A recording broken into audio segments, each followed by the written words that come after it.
The grocery store was buzzing on a Saturday evening. Carts rolling, kids tugging at their parents, the smell of fresh bread from the bakery corner.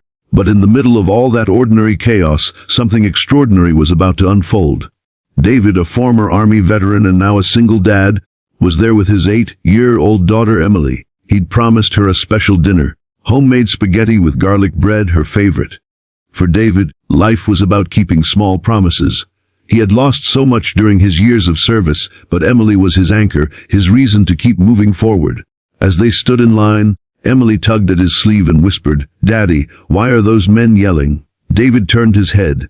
Just a few feet away, 2 security guards were holding a woman by the arm. She looked distressed, clutching a small paper bag. One of the guards barked, "We caught you trying to walk out without paying. Shoplifting is a crime." The woman shook her head, her voice breaking. "You don't understand, I wasn't stealing." The scene drew eyes from all around, but most people just watched silently, whispering, judging. That's when Emily said something that made David's heart tighten. "Daddy, she looks scared, like you did when you came home from the hospital." David knew that look all too well, the look of someone misunderstood, trapped, alone. His instincts kicked in. He stepped forward. "Excuse me," he said firmly, his deep voice cutting through the murmurs. "Why don't you give her a chance to explain before dragging her like a criminal?" The guards frowned. "Sir, this doesn't concern you." "It does," David replied. "Because that's not how you treat another human being." The woman's eyes met his for a moment, and David noticed something unusual, calmness behind the fear, almost like she wasn't afraid of the accusation itself, but of something else being revealed. One guard huffed. She tried walking out with items hidden in her bag. David looked at her gently. "Is that true?" The woman hesitated. Her lips trembled, but then she slowly opened the paper bag. Inside was a loaf of bread, a bottle of milk, and some canned food. Nothing fancy, nothing stolen looking. Just basics. "I scanned everything," she said quietly.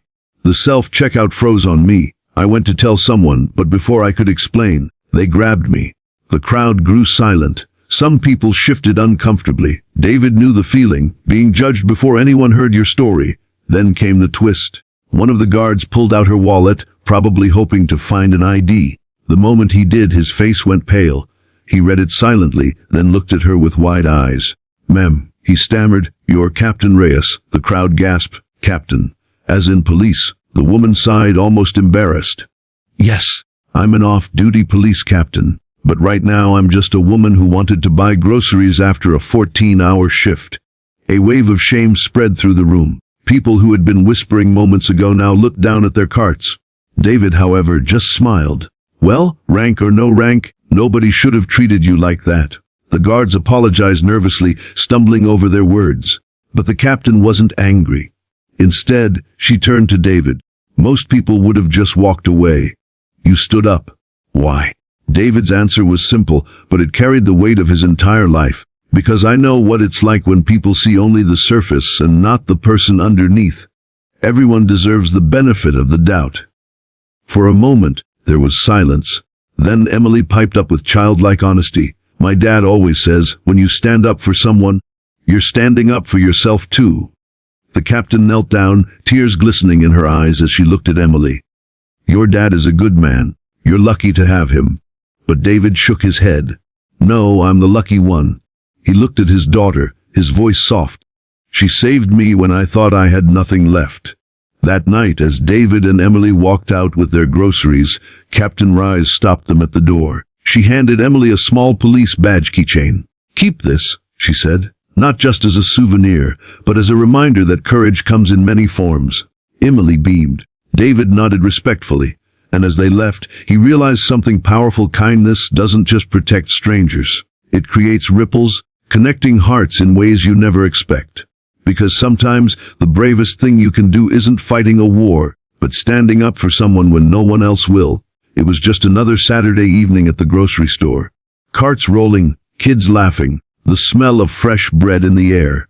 Ordinary until something unexpected happened. David, a single dad and former Army veteran, was shopping with his 8-year-old daughter, Emily. Life hadn't been easy for him, raising a child alone while carrying invisible scars from the battlefield. But he kept going. For Emily, that night, He promised spaghetti and garlic bread, Emily's favorite. He never broke promises to her.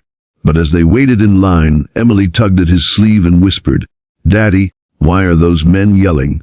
David turned. Just a few steps away, two security guards were grabbing a woman's arm. She looked tired, holding a small paper bag, her voice trembling. "I wasn't stealing, you don't understand." One guard snapped, "We caught you red-handed. Shoplifting is a crime." The crowd froze, watching Whisper's judgment. But no one stepped forward, except David.